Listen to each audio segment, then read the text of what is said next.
করবে। আপনাদের কাছে আমি দোয়া চাইছি, আপনাদের কাছে আমি আশীর্বাদ করতে চাইছি। একটাবার আমাকে ঋণ দিন, কাজ করার সুযোগ করে দিন। আপনাদের সঙ্গে প্রতারণা করব না, আপনাদের সঙ্গে বেঈমানি করব না। যতদিন থাকবো নওশাদ ভাইজান যেভাবে আমাকে বলবে আমি সেভাবেই আপনাদেরকে সঙ্গে নিয়ে আমি চলবো। একটাবার আমাকে সুযোগ করে দিন, কাজ করার সুযোগ করে দিন। আমার কথা অবব্যাখ্যা করা হচ্ছে। আমি বলেছি দেগঙ্গা দ্বিতীয় ভাঙড় করবে নির্বাচিত করে। ভাঙড়ে কি ছিল?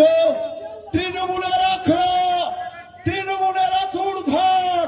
নওশাদ সিদ্দিকী সাহেব কান নিয়ে ভাঙড়বাসীকে বুঝিয়ে সেখানে জয়লাভ করেছে, তৃণমূলের মিথকে ভেঙে দিয়েছে। তারই সময় তারই